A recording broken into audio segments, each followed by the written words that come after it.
Hi, ఈరోజు మనం previous class continue చేస్తున్నామండి. సో ప్రీవియస్ క్లాస్ వచ్చేసి మనకి భారత ప్రభుత్వ చట్టం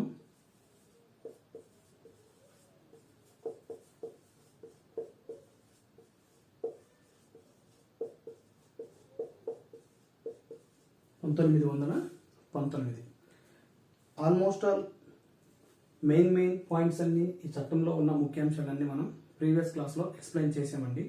సో మెయిన్ ఈ క్లాస్ని నేను 2 క్లాసులుగా డివైడ్ చేయడానికి కారణం ఏంటంటే, ఈ యొక్క చట్టం ద్వారా మన భారతదేశంలో జరిగిన చాలా ఉద్యమాలు డిపెండ్ అయి ఉన్నాయండి.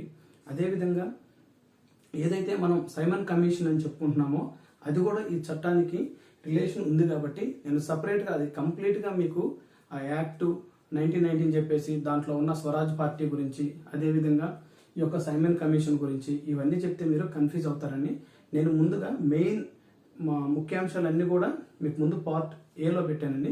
సో ఇది సెకండ్ పార్ట్ అండి. ఓకే, సో ఈ పార్ట్లో భారత ప్రభుత్వ చట్టం 1919లో మనం నిన్న బడ్జెట్ గురించి డిస్కస్ చేసామండి. సో ఆ బడ్జెట్ గురించి ఈరోజు మనం మాట్లాడదామండి. బడ్జెట్. సో ఈ చట్టంలో వీళ్ళు ముందుగా ఏం చెప్పారండి, ఈ చట్టం నుంచి కేంద్రానికి అదేవిధంగా ఏవైతే ప్రావిన్సెస్ ఉన్నాయో వాటికి సపరేట్గా పరిపాలనా అవకాశాలు కల్పించారండి. ఓకే, సో కేంద్రం అదేవిధంగా రాష్ట్రం. ఇక్కడ రాష్ట్రం అంటేనండి మీకు ప్రావిన్స్. ఇప్పుడు రాష్ట్రం అని పిలుస్తున్నాం, అప్పుడు ప్రావిన్స్ అనేవాళ్ళండి. సో ఈ విధంగా వీళ్ళు పరిపాలన అనేది సపరేట్ చేశారు కాబట్టి మొట్టమొదటిసారిగా ఈ చట్టం ద్వారా ఏదైతే భారత ప్రభుత్వ చట్టం 1919 ఉందో ఇది అమలు ఎప్పటి నుంచి వచ్చిందండి, అమలు 1921. ఓకే, సో ఈ 1921లో ఈ యొక్క బడ్జెట్ని కేంద్ర బడ్జెట్గా అదేవిధంగా రాష్ట్ర బడ్జెట్గా సపరేట్ చేశారండి.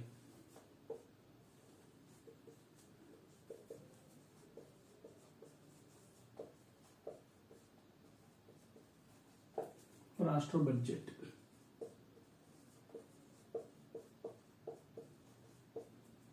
ఓకే, సో క్లియర్గా అడుగుతారండి, గుర్తుంచుకోండి. కేంద్ర బడ్జెట్ రాష్ట్ర బడ్జెట్ అనేది సపరేట్ చేయబడింది చట్టం 1919. ఇయర్ వచ్చేసి 1921 అండి. ఓకే, సో తర్వాత ఏదైతే ఈ కేంద్ర బడ్జెట్ ఉందో ఈ బడ్జెట్ను కూడా 2గా విభజించారండి. ఒకటి సాధారణ బడ్జెట్,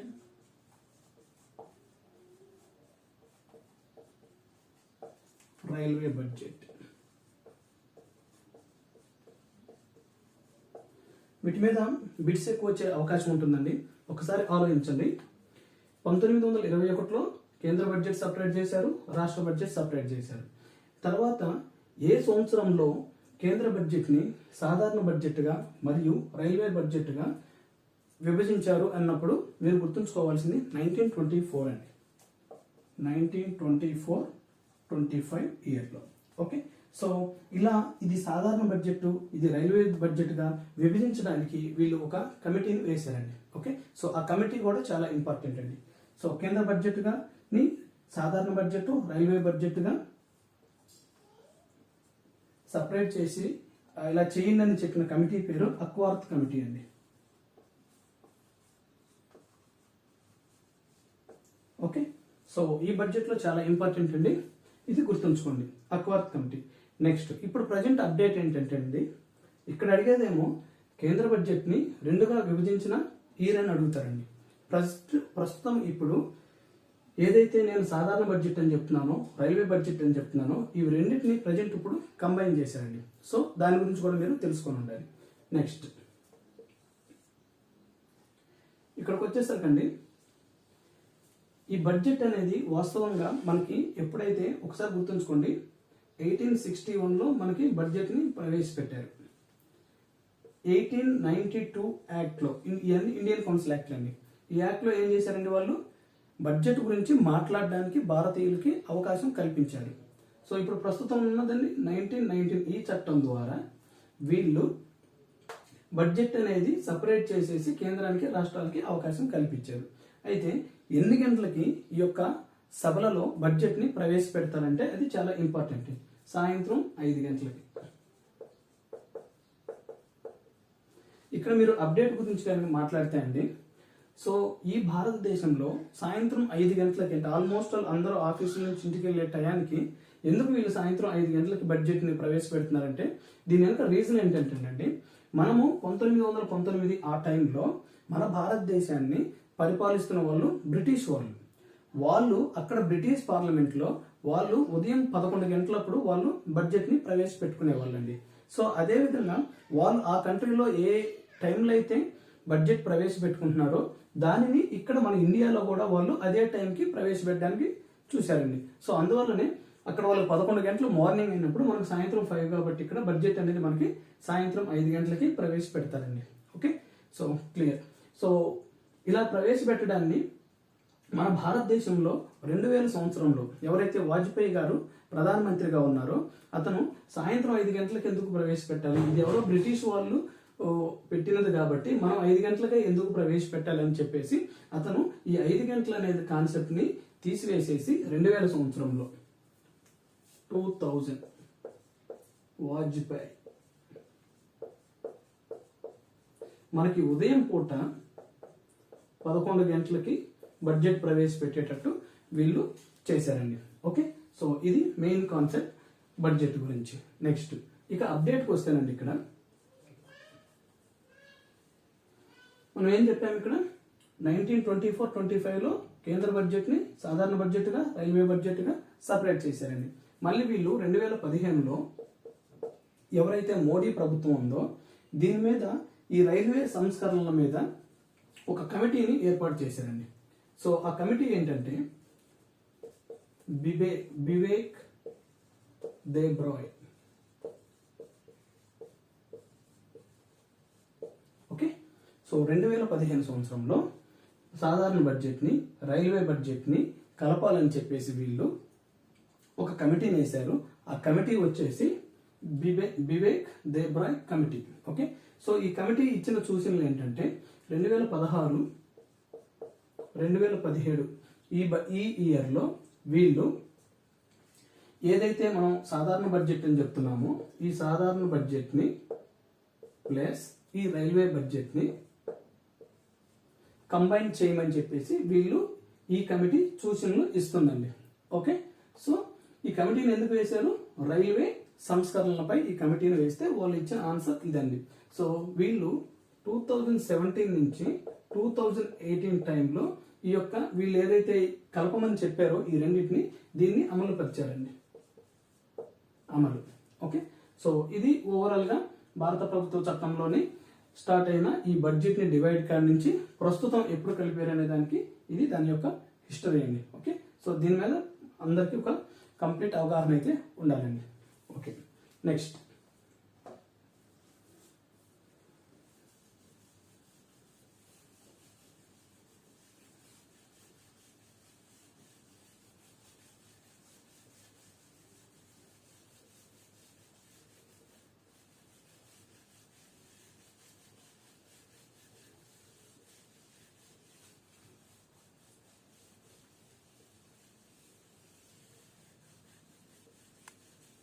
నెక్స్ట్ ఈ చట్టంలోని ఇంకా ఇంపార్టెంట్ ఏంటంటేనండి,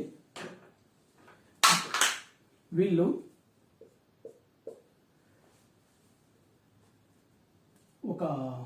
మీకు ఆల్రెడీ నేను చెప్పానండి మీకు విఠల్ భాయ్ పటేల్.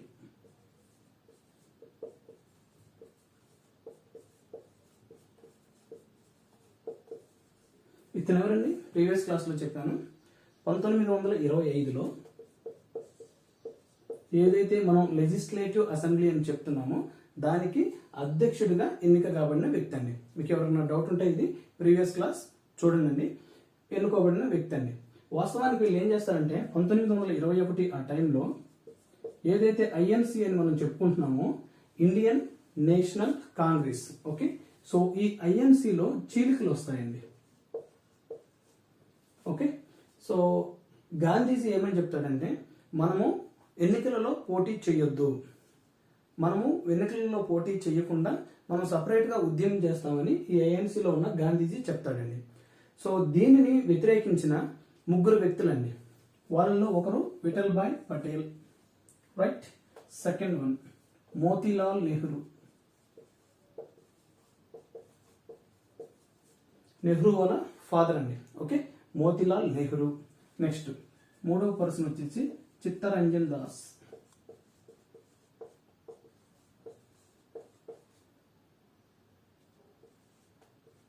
ఓకే, సో వీళ్ళు ముగ్గురు ఏం చేస్తారంటేనండి, ఈ ఐఎన్సీలో చీలికలు వచ్చిన తర్వాత వీళ్ళు సపరేట్గా బయటకు వచ్చేసి వీళ్ళు ఒక పార్టీని ఏర్పాటు చేసుకుంటారండి 1922లో. గుర్తుంచుకోండి, ఐఎన్సీలో చీలికలు వచ్చింది 21 సమావేశం అండి. సో వీళ్ళు 22లో వచ్చేసి వీళ్ళు ముగ్గురు బయటకు వచ్చేసి ఇక ఈ పార్టీ ఈ ఐఎన్సీలో ఉంటే మనం అనుకున్నవి ఏమీ చేయలేము. వీళ్ళ ఉద్దేశం ఏంటంటే సిఆర్ దాస్ కానీ మోతీలాల్ నెహ్రూ కానీ విఠల్ భాయ్ పటేల్ ఏంటంటే అసలు మనకి ఏం కావాలనేది ముందు మనం ఆ బ్రిటిష్ వాళ్ళతో చర్చలు జరిపి అదేవిధంగా మనం ఆ శాసనసభల్లో ఉంటే మనకు కావలసిన పనులను మనం చేయించుకోవచ్చు అనేది వీళ్ళ ఒక ఆలోచన అండి. బట్ ఐఎన్సీలో ఉన్న వాళ్ళ ఆలోచన వేరుగా ఉంది కాబట్టి వీళ్ళు సపరేట్గా బయటకు వచ్చేసి 1922లో స్వరాజ్ పార్టీని స్థాపిస్తారండి.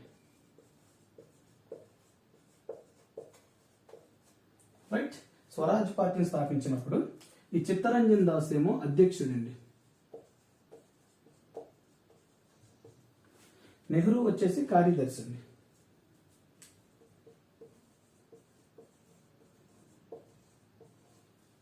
ఓకే, సో వీళ్ళు పోటీ చేస్తారు స్వరాజ్ పార్టీ తరఫున. వీళ్ళు ఒక 40% సీట్స్ అనేవి వీళ్ళకి వస్తాయండి. ఓకే, సో వీళ్ళు వచ్చిన తర్వాత ఈ స్వరాజ్ పార్టీ ఏం చేస్తుందంటే ఏదైతే మనం ఇప్పుడు చెప్పుకుంటున్న ఈ 1919 యాక్ట్ అయితే ఉందో భారత ప్రభుత్వ చట్టం 1919.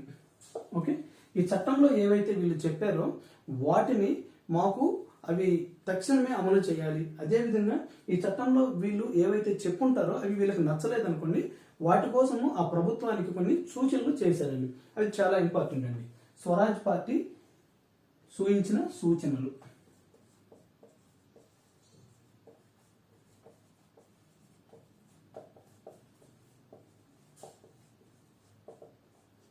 సో వీళ్ళు మెయిన్గా ఏం చెప్తారంటే మొట్టమొదటిగా వీళ్ళు అడిగేది మాకు భారతదేశానికి ప్రత్యేకంగా ఒక రాజ్యాంగం కావాలి అని వీళ్ళు అడుగుతారండి. ఇది చాలా ఇంపార్టెంట్ అండి. ప్రత్యేక రాజ్యాంగం. ఓకే, సో ఇక్కడ సందర్భం వచ్చింది కాబట్టి చెప్తున్నానండి, గుర్తుంచుకోండి. ఇక్కడ విషయం ఏంటంటే ఎగ్జామ్లో ఎలా అడుగుతారంటే ఏ పార్టీ సూచనల మేరకు భారతదేశానికి ఒక ప్రత్యేక రాజ్యాంగం కావాలని సూచించింది అని అడుగుతారండి. కంపల్సరిగా మీకు ఆన్సర్లో ఐఎన్సీ ఉంటుందండి. ఓకే, సో ఐఎన్సీ ఉంటే మాత్రం రాంగ్ అండి. మళ్ళీ చెప్తున్నాను, ఇక్కడ చాలా కన్ఫ్యూజన్ ఉంటుంది, ఒకసారి చూడండి.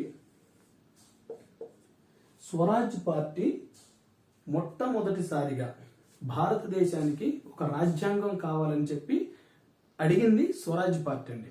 ఓకే, నెక్స్ట్ ఏదైతే మనం ఈ ఐఎన్సీ అని చెప్పుకుంటున్నామో ఈ ఐఎన్సీలో గాంధీ, ఓకే, గాంధీ సపరేట్గా ఈ ఐఎన్సీలో ఉన్న వీళ్ళు సపరేట్ అయినా కూడా వీళ్ళు సపరేట్ అవ్వక ముందే గాంధీజీ సహాయ నిరాకరణ ఉద్యమం అప్పుడు భారతదేశానికి ఒక రాజ్యాంగం కావాలని అడుగుతారండి.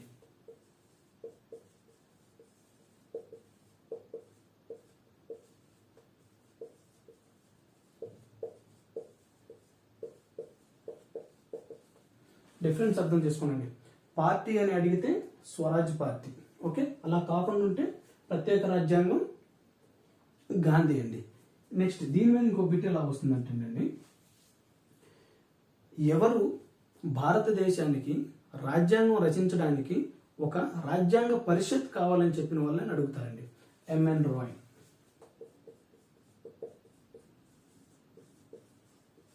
ఈయన కమ్యూనిస్ట్ నాయకుడు అండి, ఇంపార్టెంట్ గుర్తుంచుకోండి. రాజ్యాంగానికి రచించడం కోసం రాజ్యాంగ పరిషత్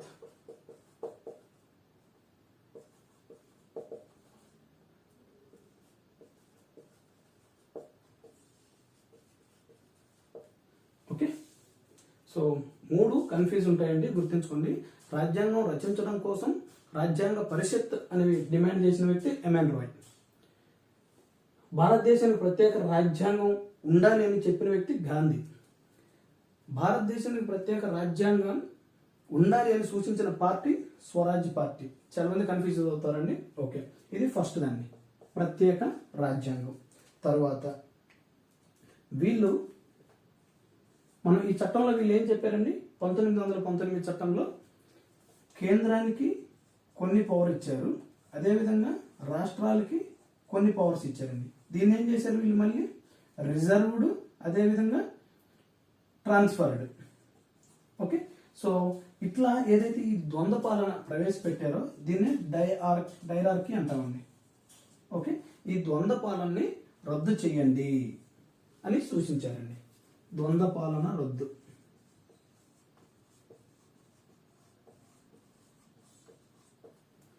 ఓకే, సో ఇక్కడ ద్వంద్వ పాలన రద్దు అంటే అర్థం ఏంటండి, రాష్ట్రాలకి పూర్తిగా స్వతంత్రపు హక్కులు ఇవ్వండి. రాష్ట్రాలకు సంపూర్ణ పరిపాలనా హక్కులు.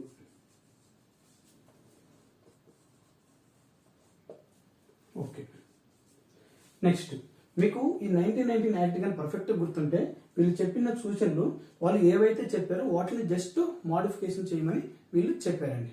ఓకే, సో ఈ విధంగా వీళ్ళు కొన్ని సూచనలు ఇచ్చారండి.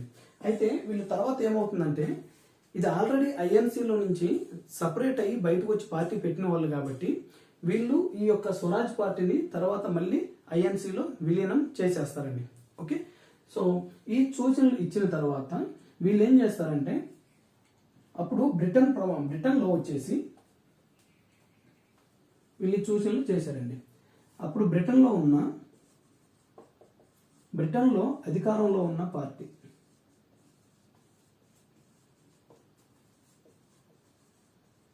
Labour party. ఓకే, ఆ టైంలో బ్రిటన్లో అధికారంలో ఉన్న పార్టీ లేబర్ పార్టీ అండి.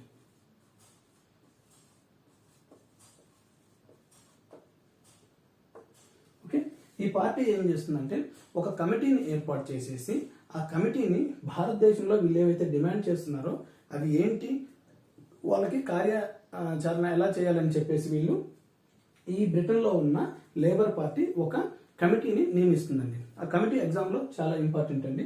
ఆ కమిటీ పేరే ఉద్యమాన్ కమిటీ.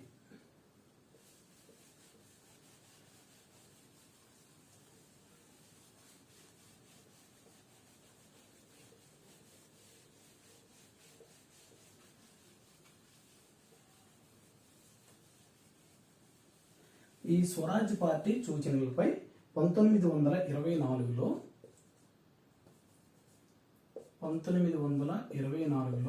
ముద్దిమాన్ కమిటీ అనే ఒక కమిటీని వేస్తారండి.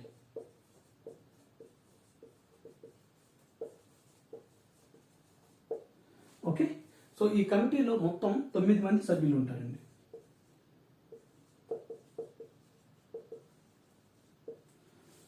ఓకే, ఇయర్ ఇంపార్టెంట్ అండి. స్వరాజ్ పార్టీ చేసిన సూచనలపై అప్పుడు బ్రిటన్లో అధికారంలో ఉన్న లేబర్ పార్టీ ముద్దిమాన్ కమిటీని ఏర్పాటు చేస్తుందండి. ఈ కమిటీలో మొత్తం 9 మంది సభ్యులు ఉంటారు. వీరిలో 5 ఆంగ్లేయులు, 4 భారతీయులండి. ఓకే, సో 5 ఆంగ్లేయులు, 4 భారతీయులు. మీకు ఎగ్జామ్లో ఈ ముద్దిమాన్ కమిటీలో ఉన్న 4 భారతీయులలో లేని వారు ఎవరని చెప్పేసి ఒక 4 పేర్లు ఇచ్చి 4లో లేని వారితో ఒక పేరు ఇస్తారండి. సో ఇది కొంచెం గుర్తుంచుకోండి. సో ఆ 4 ఎవరంటే అండి మహమ్మద్ అలీ జిన్నా,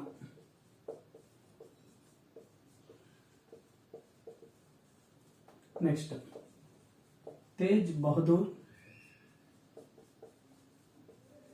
సఫ్రు, నెక్స్ట్ ఆర్పి పరేంజర్,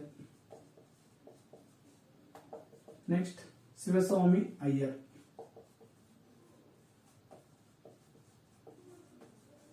ఓకే, ఈ 4 చాలా ఇంపార్టెంట్ అండి. ఈ ఈ నలుగురిలో ఎవరో ఒకరి పేరు తీసేసి ఈ కమిటీలో ఉన్న భారతీయులు లేని వారు ఎవరైనా అడిగితే మీరు దాన్ని ఈజీగా ఫైండ్ అవుట్ చేసేటట్టు ఉండాలండి. ఓకే, సో అలీజిన్నా, సఫ్రు, వరైంజర్, అదేవిధంగా శివస్వామి అయ్యర్ అండి. అయితే వీళ్ళు ఏంటంటే భారతీయులకి మేము మీకు మంచి చేస్తున్నాం అన్నట్లే చూపిస్తారు, బట్ కాకపోతే వాళ్ళు ఏదనుకుంటారో అదే చేస్తారండి.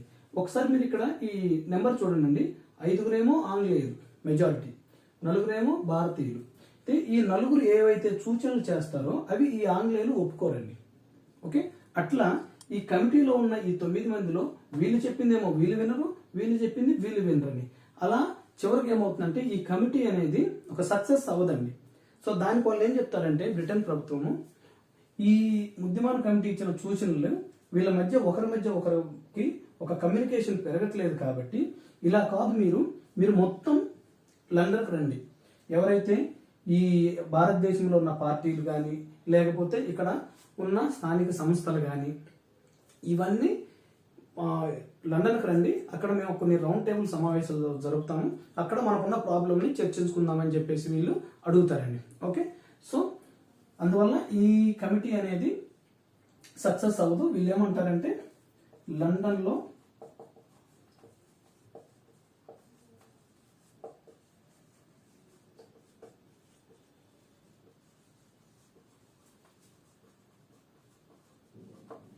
లండన్లో రౌండ్ టేబుల్ సమావేశానికి ఆహ్వానిస్తారండి. అయితే వీళ్ళు ఈ గోలలో ఉన్నప్పుడే అక్కడ ఏదైతే బ్రిటన్లో ఉందో ఆ బ్రిటన్లో వీళ్ళ యొక్క ప్రభుత్వం అనేది మారిపోతుందండి. ఈ కమిటీని నియమించింది ఎవరండి? Labour party. అయితే బ్రిటన్లో జరిగిన ఎన్నికల వల్ల ఈ లేబర్ పార్టీ అనేది ఓడిపోతుందండి. ఈ లేబర్ పార్టీ ప్లేస్లో కన్జర్వేటివ్ పార్టీ వస్తుందండి.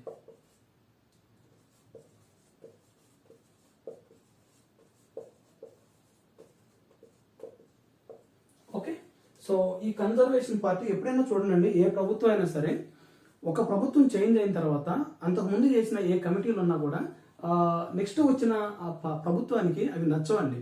సో వీళ్ళు ఏం చేస్తారు, దానికి పేరు మార్చడమో పథకానికి ఇట్లా చేస్తుంటారండి, ఎందుకంటే వాళ్ళ ఐడెంటిఫికేషన్ కోసం.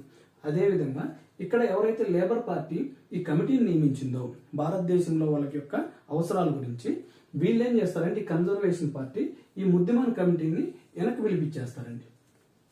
వీళ్ళు మొత్తం లండన్ వెళ్ళిపోతారండి. ఓకే, సో అలా వీళ్ళు వేసిన ఈ కమిటీ అనేది సక్సెస్ అవ్వకుండా ఫెయిల్యూర్ అవుతుందండి. ఓకే, సో ఇంతతోటి ఈ లేబర్ పార్టీ వీళ్ళది కంప్లీట్ అండి.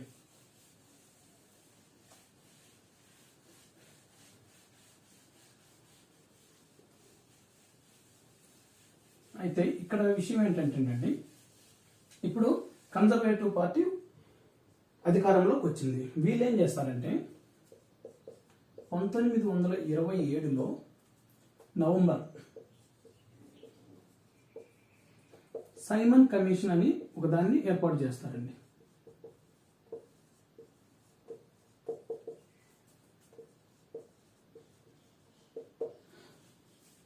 ఈ క్లాస్ని రెండుగా డివైడ్ చేయడానికి కారణం కూడా నేను ఈ టాపిక్ని మీకు క్లియర్గా ఎక్స్ప్లెయిన్ చేయాలని దీన్ని సపరేట్గా క్లాస్ డివైడ్ చేశానండి. ఎందుకంటే ఈ సైమన్ కమిషన్కు ఉన్న ఇంపార్టెన్స్ ఎలా ఉంటుందంటే, ఇప్పుడు ఈ చట్టంలో 1919 చట్టంలో వాళ్ళు ఏమని చెప్పారండి, 1919లో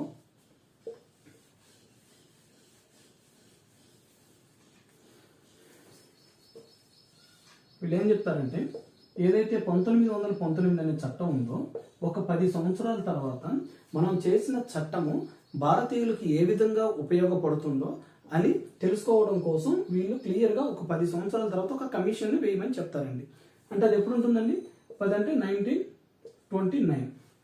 బట్ ఈ టైం లోపల ఏమవుతుంది, లేబర్ పార్టీ అనేది ఓడిపోయి కన్జర్వేటివ్ పార్టీ అధికారంలోకి బ్రిటన్లో వస్తుందండి.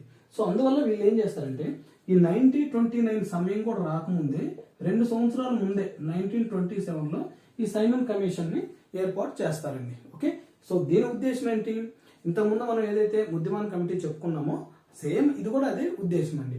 అయితే దీనికి అంత ఇంపార్టెన్స్ ఎందుకు ఉందంటే అండి, ఈ సైమన్ కమిషన్ గురించి మీకు ఇక్కడ పాలిటీలో కూడా అడగచ్చు.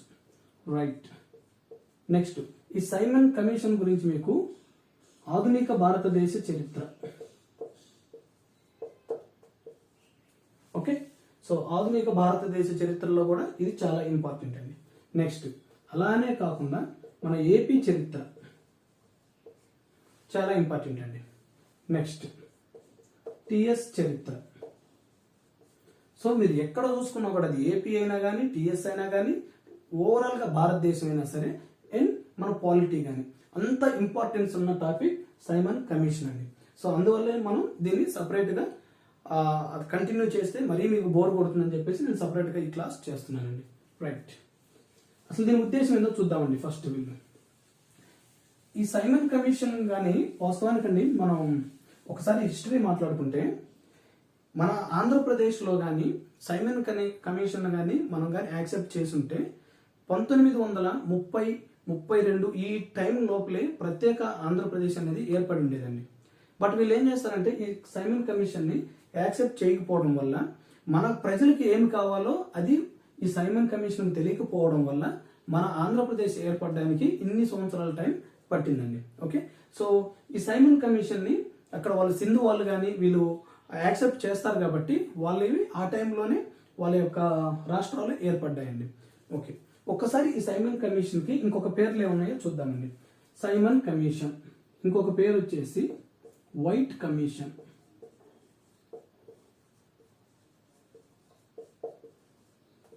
ఇంకొక పేరు వచ్చేసి స్టాట్యూటరీ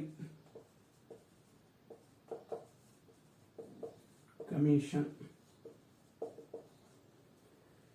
ఇది స్టాట్యూటరీ కానీ లేదా స్టాచ్యుటరీ మీరు ఎలాగైనా రాసుకోండి. ఓకే, ఇంగ్లీష్కి ఇక్కడ తెలుగులో కొంచెం డిఫరెన్స్ వస్తుంది. ఓకే, నేనైతే స్టాట్యూటరీ కమిషన్ అని రాస్తానండి. ఓకే, స్టాట్యూటరీ అంటే అర్థం ఏంటంటే చట్టబద్ధత కలిగిన సంస్థ. ఇది ప్రభుత్వం ఏర్పాటు చేసిన కాబట్టి దీన్ని చట్టబద్ధత అంటారండి. స్టాట్యూటరీ అంటే చట్టబద్ధత. Right, clear. నెక్స్ట్ దీన్ని ఎందుకు వైట్ కమిషన్ అన్నారంటేనండి ఈ సైమన్ కమిషన్ లో ఉన్న సభ్యులు అందరూ కూడా ఆంగ్లేయులేనండి. సో ఎంతమంది ఉంటారంటే మొత్తం 7 సభ్యులు ఉంటారండి. ఓకే, ఈ 7లో ఒకరేమో సైమన్ అండి, రిమైనింగ్ 6 మిగతా సభ్యులండి. ఈ 6లో ఒకరు చాలా ఇంపార్టెంట్ పర్సన్ ఉంటారండి. ఇతనేమో సైమన్ ఫస్ట్ పర్సన్. ఈ 6లో ఉన్న వ్యక్తిలో ఒకరు అట్లీ అనే వ్యక్తి ఉంటారండి. చాలా ఇంపార్టెంట్ అండి. ఇతని వల్లే భారతదేశానికి స్వతంత్రం ఇవ్వండి అని మనకి ఈ అట్లీ ప్రకటన అని ఒకటి ఉంటుందండి. ఓకే, అది మోడర్న్ హిస్టరీలో వస్తుంది, ఇక్కడ అవసరం లేదు.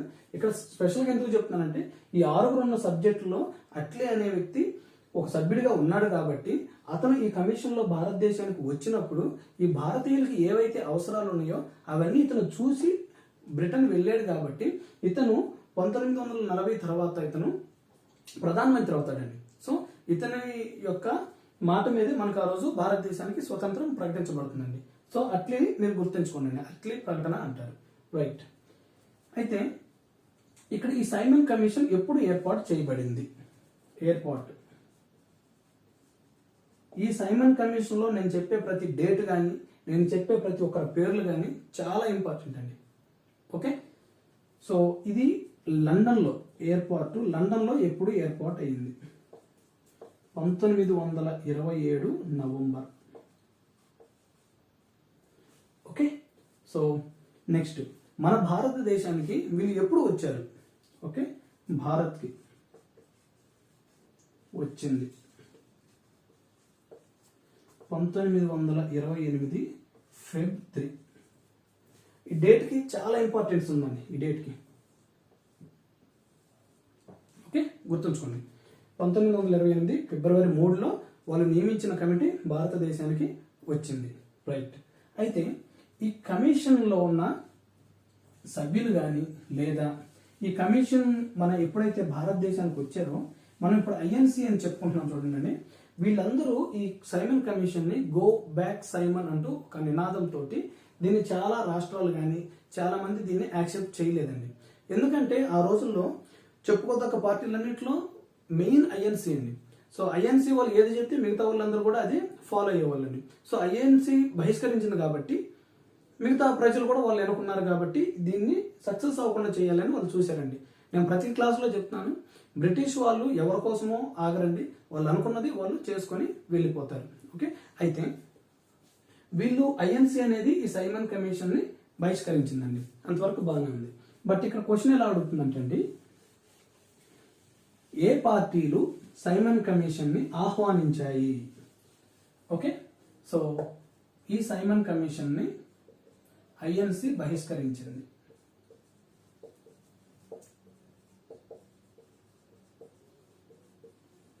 నెక్స్ట్ మనకి స్వరాజ్ పార్టీ అని చెప్పాం. ఆ స్వరాజ్ పార్టీ ఈ టైంకి వచ్చేసరికి ఐఎన్సిలో అది విలీనం అయిపోయిందండి. సో ఆ టైంలో ఏర్పడ్డ పార్టీ జస్టిస్ పార్టీ.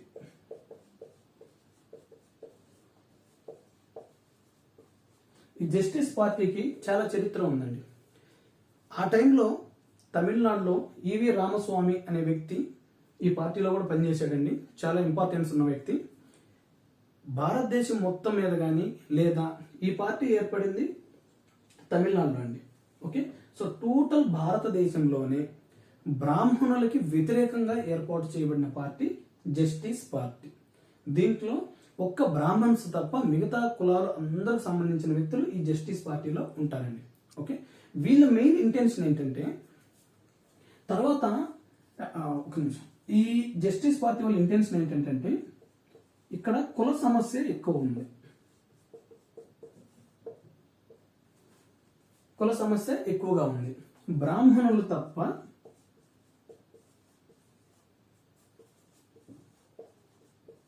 మిగతా అన్ని క్యాస్ట్లు ఈ జస్టిస్ పార్టీలో ఉన్నారండి. అయితే వీళ్ళకి ఎప్పుడైతే ఫాలోయింగ్ అంటే ఎక్కువ పెరుగుతుందో ఆ టైంలో ఈ ఐఎన్సిలో నుంచి గాంధీజీ ఏం చెప్తాడంటే ఈ జస్టిస్ పార్టీకి ఫాలోయింగ్ ఎక్కువ ఉంది కాబట్టి వీళ్ళకి సంబంధించిన వ్యక్తి ఆ రోజుల్లో ఈవి రామస్వామి అని ఒక వ్యక్తి ఉండేవాడండి, అతన్ని ఐఎన్సిలో చేరమని అడుగుతాడండి. ఓకే, సో ఐఎన్సిలో చేరిన తర్వాత వీళ్ళ మెయిన్ ఇంటెన్షన్ ఏంటి, భారతదేశంలో అందరూ సమానమే, కుల సమస్య అనేది ఉండకూడదు అనేది ఈ పార్టీ యొక్క థీమ్. వీళ్ళు ఏం చేస్తారు, వీళ్ళని ఐఎన్సిలో ఈవి రామస్వామిని యాక్సెప్ట్ చేసి వీళ్ళు ఎప్పుడు అడిగినా కూడా ఈ కుల సమస్యను పక్కన పెడుతున్నారు. కానీ వీళ్ళు ఏం మాట్లాడతారు, ఐఎన్సి వాళ్ళు ముందు మన భారతదేశానికి స్వతంత్రం కావాలి, మనం దాని మీద ఫైట్ చేద్దాం, దాని తర్వాత కుల సమస్య గురించి మాట్లాడదామని ఐఎన్సి వాళ్ళు అంటారండి. బట్ జస్టిస్ పార్టీ వాళ్ళు ఏమంటారంటే ఇప్పుడు ఈ కుల సమస్య అనేది కానీ ఇప్పుడు తిరగపోతే మహా అయితే ఇప్పుడు బ్రిటిష్ వాళ్ళు మనల్ని పరిపాలిస్తున్నారు, బ్రిటిష్ వాళ్ళు కానీ వెళ్ళిపోయిన తర్వాత ఇక్కడ ఎవరైతే అగ్రవర్ణ కులాలు ఉన్నారో వాళ్ళు మమ్మల్ని పాలిస్తారు. సో మాకు పెద్ద ఒరిగేది ఏమి లేదు, దీంట్లో చేంజ్ ఏం లేదు, మాకు ఖచ్చితంగా ఈ కుల సమస్యను తీర్చండి, తర్వాతే మనం స్వతంత్రం అనేది ఈ జస్టిస్ పార్టీ అండి. సో అందువల్ల ఈ జస్టిస్ పార్టీ అనేది సైమన్ కమిషన్ ని ఆహ్వానిస్తుందండి. ఓకే, సో అది మెయిన్ దీని బ్యాక్గ్రౌండ్, జస్టిస్ పార్టీ ఆహ్వానిస్తుంది. సో అదే విధంగా ఏవైతే మనం చెప్పుకుంటున్నావో All India Muslim League, okay, so వీళ్ళు కూడా ఆహ్వానిస్తారండి.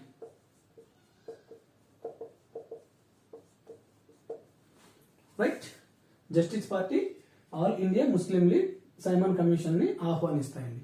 సో ఇక్కడ మెయిన్ గా మనం తెలుసుకోవాల్సింది ఈ సైమన్ కమిషన్ కాడే నేను చెప్పాను కదండి మీకు, ఆధునిక భారతదేశ చరిత్రలో ఉపయోగపడుతుంది. నెక్స్ట్ అదేవిధంగా ఏపీ హిస్టరీలో కూడా ఉపయోగపడుతుందండి, అదేవిధంగా టీఎస్లో కూడా. సో ఎలానో ఇప్పుడు ఒకసారి చూద్దాం, ఒక చిన్న ఎగ్జాంపుల్ తీసుకున్నాం. ఎప్పుడైతే ఈ సైమన్ కమిషన్ భారతదేశానికి 1928 ఫిబ్రవరి 3న భారతదేశానికి వచ్చిందండి. మనం ఎవరైతే పంజాబ్ కేసరి అని చెప్పుకుంటున్నామో లాలా లజపతి రాయ్,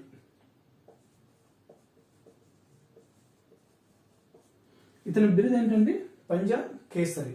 వీళ్ళు ఐఎన్సి పిలిచిన ప్రకారము సైమన్ కమిషన్ ని వెనక్కి వెళ్ళిపోండి అని నినాదం ఇవ్వడానికి ఆ రోజు లాలా లజపతి రాయ్ కూడా ఆ యొక్క ఏమంటారండి అట్లా పార్టీల్లో వాటిలో ఉన్నారండి, ఆ సంఘాల్లో. అయితే వీళ్ళు ఆ జనం ఎక్కువ రావడం వల్ల అక్కడున్న ఒక పోలీస్ ఆఫీసర్ శాండర్స్, ఇతను గుర్తుంచుకోవాలండి, శాండర్స్ బ్రిటిష్ పోలీస్. ఈ శాండర్స్ అనే వ్యక్తి అప్పుడు జనాలందరినీ చెల్లా చెదురుగా తరిమివేయడం కోసం లాఠీ చార్జ్ చేస్తారండి. సో ఇతను జరిపిన ఈ లాఠీ చార్జీలో లాలా లజపతి రాయ్కి తీవ్రంగా గాయాలవుతాయండి. ఓకే, సో ఆ గాయాల వల్ల ఇతను కొట్టిన తర్వాత కొన్ని రోజులకి హార్డ్లీ 15 to 20 డేస్లో అతను ఆ మంచంలోనే చనిపోతాడండి కొన్ని రోజులకి.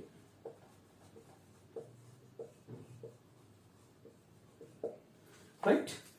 సో ఇది ఈ శాండర్స్ చేసిన పని వల్ల మనకి మీకు అందరికి తెలుసండి, భగత్ సింగ్, సుఖ్దేవ్, రాజ్గురు వీళ్ళు ముగ్గురు ఏం చేస్తారంటే ఈ శాండర్స్ని చంపేస్తారండి. ఓకే. సో లాలా లజపతి రాయ్ని లాఠీ చార్జీలో ఇతను గాయపరచడం వల్ల అతను చనిపోతాడు. ఇతను చంపినందుకు శాండర్స్ని వీళ్ళు ముగ్గురు కాల్చి చంపుతారండి. అయితే బ్రిటన్ ప్రభుత్వం ఏం చేస్తుందంటే వీళ్ళ ముగ్గురిని అదేవిధంగా ఇదే టైంలో చంద్రశేఖర్ ఆజాద్ కూడా ఉంటారండి. సో హిస్టరీ మొత్తం నేను చెప్తున్నాను ఇక్కడ. సో జస్ట్ దీని యొక్క ఇంపార్టెన్స్ చెప్తున్నాను. చంద్రశేఖర్ ఆజాద్ కూడా ఉంటారండి. వీళ్ళు ముగ్గురికి వీళ్ళు ఏం చేస్తారంటే వాళ్ళు ఎక్కడైనా కనిపిస్తే కాల్చిపడేయండి అని వీళ్ళు బ్రిటిష్ వాళ్ళు ఆర్డర్స్ పాస్ చేస్తారండి. అందువల్ల వీళ్ళు ఏం చేస్తారంటే ఈ భగత్ సింగ్ కానీ, సుఖ్దేవ్ కానీ, రాజ్గురు కానీ ఎలాగో మనల్ని బయట కనిపించినా చంపేస్తారు కాబట్టి వీళ్ళు ఒక ఐడియాలజీ తోటి పార్లమెంట్లో ఉన్న వాళ్ళని భయపెట్టడం కోసం ఒక బాంబుని తయారు చేస్తారండి. క్లియర్గా వినండి. ఇక్కడ వీళ్ళ ఉద్దేశము ఆ పార్లమెంట్లో ఉన్న వ్యక్తులను చంపడం కాదండి, జస్ట్ భయపెట్టడం కోసమే వీళ్ళు చనిపోకుండా ఉండేటువంటి బాంబుని తయారు చేసి వీళ్ళు వేసేసి ఆ బాంబును అక్కడ వేసిన తర్వాత వీళ్ళు పారిపోవచ్చండి. కానీ పారిపోయినా ఆల్రెడీ వీళ్ళ మీద అది ఉరిశిక్ష అనేది ఒకటి ప్లస్ కనిపిస్తే కాల్చిపడేయండి అనేది ఉంది కాబట్టి వీళ్ళు స్వతహాగా వాళ్ళకి లొంగిపోతారండి. ఓకే. సో ఇది ఒకటి ఇంపార్టెన్స్ అండి. ఇదేమనుకోవచ్చు అండి మనం మోడర్న్ హిస్టరీలో అనుకోవచ్చు. ఇక ఏపీకి వస్తే అండి ఇక్కడ మనం ఎవరైతే ఆంధ్రకేసరి అని చెప్పుకుంటున్నాము టంగుటూరి ప్రకాశం పంతులు.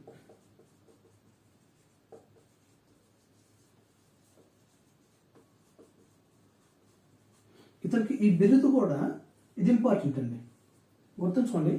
టంగుటూరి ప్రకాశం పంతులకి ఏ ఉద్యమం సమయంలో ఇతనికి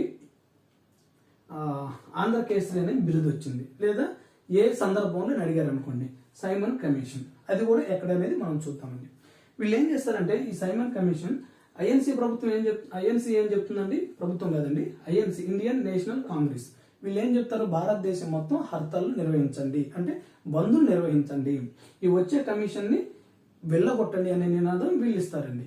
సో అట్లా ఒక్కొక్క ఏరియాలో ఇప్పుడు పంజాబ్ కేసరి అని మనం చెప్పుకున్న లాలా లజపతి రాయ్ నార్త్ లో, ఇక్కడ మద్రాస్ ప్రాంతంలో టంగుటూరి ప్రకాశం పంతులు ఈ ఉద్యమాన్ని ముందుకు తీసుకువెళ్తాడండి. అయితే ఇక్కడ కూడా పోలీసులు లాఠీ చార్జీ చేస్తారండి. లాఠీ చార్జీ చేసినప్పుడు ఇక్కడ ఒక వ్యక్తి పార్థసారథి అనే వ్యక్తి చనిపోతాడండి. పోలీసులు లాఠీ చార్జీలో ఈ పార్థసారథి అనే వ్యక్తి చనిపోవడం ద్వారా కనీసం భారతీయుల్ని ఆయన యొక్క బాడీని కలెక్ట్ చేసుకోవడానికి కూడా ఎవరిని ముందుకు రానివ్వరండి. సో అప్పుడు ఎంత చూస్తున్న టంగుటూరి ప్రకాశం పంతులు అప్పుడు ముందుకు వచ్చేసి చూసిన తర్వాత సరే మీరు దమ్ముంటే నన్ను కాల్చండి, అంతేగాని అతను మాత్రం తీసుకెళ్లకుండా చేసే అవకాశమే మీకు లేదని చెప్పేసి అతను అప్పుడు తన హృదయాన్ని చూపించేసి ముందుకు నడుస్తాడండి. సో ఆ సందర్భంలోనే ఈయనకి ఆంధ్రకేసరి అనే బిరుదు వచ్చిందండి, సైమన్ కమిషన్ గో బ్యాక్. ఈ ప్రాంతం ఎక్కడంటే మద్రాసులోని ప్యారిస్ సెంటర్ అండి.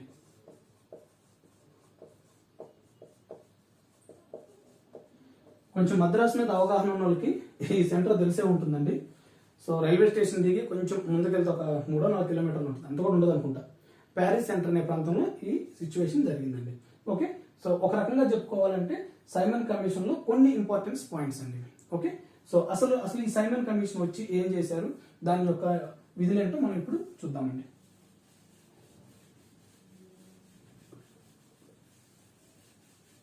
ఇక్కడ ఇంకొకటండి, ఒక ఏ వ్యక్తి సైమన్ కమిషన్ వచ్చింది భారతదేశంలోని ప్రజలు పడుతున్న అన్నిటినీ అంటే ఈ పరిపాలనకు సంబంధించిన విషయాలకి ఫైనల్ కమిషన్ అన్నట్టు ఒక వ్యక్తి అంటాడండి. అతని పేరే ఊర్లాండ్.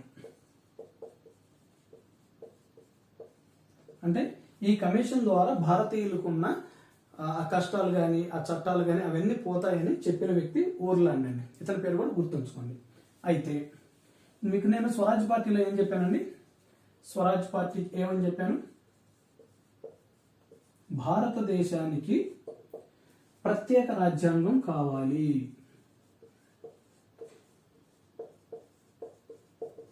అయితే ఒక వ్యక్తి ఉంటాడండి, బ్రిటన్కి సంబంధించిన వ్యక్తి. అతని పేరు దిర్కెస్ హెడ్. వీళ్ళు చేసిన ఈ డిమాండ్ని, స్వరాజ్ పార్టీ చేసిన డిమాండ్ని, అదేవిధంగా గాంధీ అడిగిన డిమాండ్ని ఇతను ఏమని చెప్తాడంటే, ఈ దిర్కస్ హెడ్ అనే వ్యక్తి అసలు భారతీయులకు తెలివితేటలు లేవు, భారతీయులు సొంతగా రాజ్యాంగం రాసుకునే అంత టాలెంట్ లేదు అని హేళన చేస్తాడండి భారతదేశాన్ని. మీకు కానీ దమ్ముంటే భారతదేశానికి ఇన్ని రోజుల్లో, అంటే ఆయన 3 నెలలు 6 నెలలు చెప్పాడు అనుకోండి, ఆ టైంలో మీరు రాజ్యాంగాన్ని తయారు చేసుకోండి అని ఇతను భారతదేశంలో ఉన్న ప్రజల్ని హేళనగా మాట్లాడతాడండి. ఓకే, ఇతన్ని గుర్తుంచుకోండి, దిర్కస్ హెడ్. ఓకే, అయితే దీనికి రియాక్ట్ అయిన మోతీలాల్ నెహ్రూ ఒక రాజ్యాంగం ఏర్పాటు కోసం ఒక కమిటీని ఏర్పాటు చేస్తాడండి. ఓకే, ఇంకా అదంతా చెప్పుకుంటూ పోతే కంప్లీట్గా హిస్టరీ అవుతుందండి, మనకు అవసరం లేదు. మనం మెయిన్ ఇప్పుడు కమిషన్ సంగతులు చూద్దామండి. వీళ్ళు ఈ కమిషన్ ఇచ్చిన సూచనలు ఏంటంటే, ఫస్ట్ ఇక్కడ సేమ్ ఇంతకుముందు వాళ్ళు చెప్పినట్టు ద్వంద్వ పాలన రద్దు చేయాలి. ద్వంద్వ పాలన రద్దు. ఓకే, ద్వంద్వ పాలన అంటే ఏంటండి? ఒకటేమో రిజర్వ్డ్ ఉంది రాష్ట్రాలలో, ఇంకోటేమో ట్రాన్స్ఫర్డ్ ఉంది. దాన్ని రద్దు చేసి రాష్ట్రాలకు స్వయం ప్రతిపత్తి కల్పించాలి. ఒకటి. ఓకే, నెక్స్ట్ వీళ్ళు ఏమంటారంటే, ఇప్పుడు భారతదేశంలో ఇక్కడ ప్రిన్సిపల్ స్టేట్స్ అని ఉంటాయండి. ప్రిన్సిపల్ స్టేట్స్ అంటే వీళ్ళు స్థానికంగా ఉండే రాజులు వాళ్ళు పరిపాలించుకునే ప్రాంతాలండి. హైదరాబాద్ సంస్థానం, ఇట్లా ఎట్లయితే సంస్థానం ఉన్నారో వాటిని ప్రిన్సిపల్ స్టేట్స్ అంటారండి వీళ్ళు. నెక్స్ట్ అదేవిధంగా బ్రిటిష్ వాళ్ళ కింద భారతదేశంలో ఉన్న భూభాగాలు. ఓకే, బ్రిటిష్ పాలిత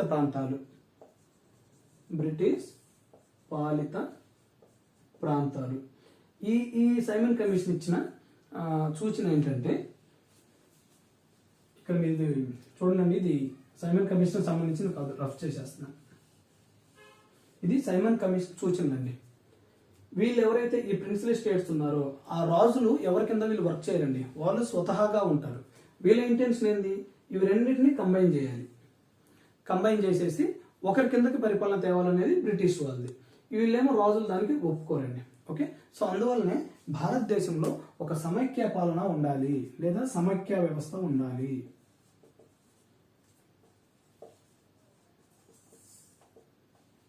సమైక్య వ్యవస్థ గురించి మాట్లాడతారండి. నెక్స్ట్ అదేవిధంగా వీళ్ళు కమ్యూనల్ అవార్డుని ప్రోత్సహిస్తారండి. కమ్యూనల్ అవార్డులను ప్రోత్సహిస్తారు. ఇక్కడ కమ్యూనల్ అవార్డ్స్ అంటే ఏంటండి? మీకు ఆల్రెడీ ప్రీవియస్ క్లాస్లో చెప్పాను నేను. కమ్యూనల్ ఎలక్టోరేట్,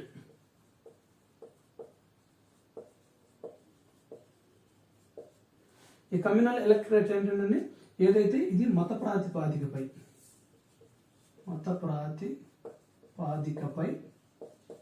ప్రత్యేక నియోజకవర్గాలు.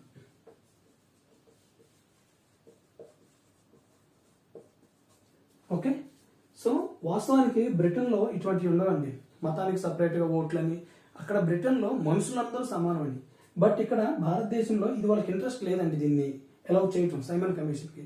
బట్ కాకపోతే భారతదేశంలో ఉన్న ప్రజల పరిస్థితులను బట్టి వీళ్ళు కొంతకాలం వరకు ఈ కమ్యూనల్ అవార్డుని రన్ చేయండి అని వీళ్ళు చెప్తారండి. ఓకే, నెక్స్ట్ అదేవిధంగా కొంతకాలం తర్వాత సార్వజనిక వయోజక ఓటు హక్కును కల్పించడం చెప్తారండి. సార్వజనిక వయోజన ఓటు కల్పించండి. ఓకే, నెక్స్ట్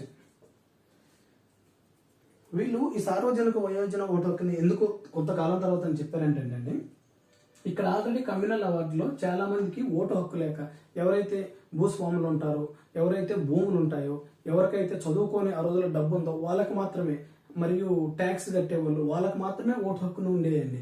సో అందువల్ల వీళ్ళు సార్వజనిక వయోజన ఓటు హక్కుని తర్వాత కల్పించండి అని చెప్తారండి. ఓకే, సో ఇప్పుడు మన కాన్సెప్ట్ భారత ప్రభుత్వ చట్టం 1919 కాబట్టి సో దీని గురించి అంత డెప్త్గా మనకి ఇక్కడ అవసరం లేదండి. ఓకే, కొన్ని పాయింట్స్ అయితే గుర్తుంచుకోండి, నేను మెయిన్ చెప్పాను. నెక్స్ట్, ఈ సైమన్ కమిషన్ ఏం చెప్తుందంటే అండి, తర్వాత ఏదైతే 1929 అక్టోబర్ 31న వీళ్ళు ఒక ప్రకటనని విడుదల చేస్తారండి. ఆ ప్రకటన ఏందనేది ఇంపార్టెంట్ అండి. దీపావళి ప్రకటన చాలా ఇంపార్టెంట్ అండి. ఈ ప్రకటన ఎందుకు చెప్తున్నానంటేనండి, ఈ దీపావళి ప్రకటన విడుదల చేసినప్పుడు మన భారతదేశం వైస్రాయ్ ఎవరైనా అడుగుతారండి. సో అది చాలా ఇంపార్టెంట్ అండి. సో ఈ డేటు ఇంపార్టెంట్, 1929 అక్టోబర్ 31 దీపావళి ప్రకటన. ఆ టైంలో ఉన్న మన వైస్రాయ్ ఎవరు? Lord Irwin.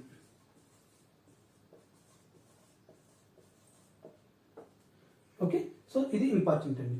ఫైనల్గా వీళ్ళు వాళ్ళ యొక్క కమిషన్ రిపోర్ట్ ఇచ్చేది 1930 అండి. 1930లో నివేదికను ఇచ్చేస్తారు.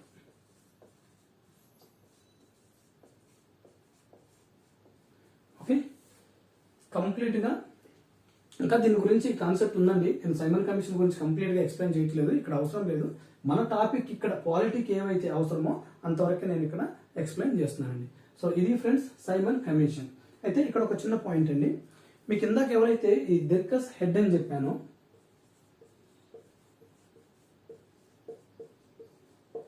ఇతను ఏమన్నాడండి, భారతదేశానికి వీళ్ళు రాజ్యాంగం రాసుకునే అంత తెలివితేటలు లేవు అన్నప్పుడు ఈ మోతీలాల్ నెహ్రూ ఎవరైతే ఉంటారో అతను రాజ్యాంగ రచన కోసం అప్పుడు కొంతమందిని తోటి ఒక రాజ్యాంగాన్ని కూడా రచిస్తారండి. ఓకే, సో అది ఎప్పుడైనా సందర్భం ఉన్నప్పుడు దాని గురించి కూడా ఎక్స్ప్లెయిన్ చేస్తాను. ఇది ఫ్రెండ్స్ 1919 భారత ప్రభుత్వ చట్టం కింద మీకు సైమన్ కమిషన్ గురించి నేర్చుకొని ఉండాలి, అదేవిధంగా స్వరాజ్ పార్టీ గురించి నేర్చుకొని ఉండాలి, అదేవిధంగా ఇంతకుముందు నేను చెప్పిన ఏవైతే బడ్జెట్ కానీ, అదేవిధంగా 5 మెంబర్స్ నుంచి 6 మెంబర్స్కి మార్చడం కానీ కార్యనిర్వాహక వర్గంలో, ఆ 6 మెంబర్స్లో 3 మెంబర్స్ భారతీయులే ఉండడం కానీ, ఇట్లా ప్రతిదీ 1 by 1 మీరు భారత ప్రభుత్వ చట్టం 1919ని మంచిగా నేర్చుకొని ఉండాలి. ఓకే, సో ఇంకా వీటి మీద బిట్స్ వచ్చే ఛాన్స్ ఉంటాయండి, కానీ ఇక్కడ అవసరం లేదు కాబట్టి నేను ఇంతతోటి ఈ టాపిక్ని కంప్లీట్ చేస్తున్నాను. Okay, thank you.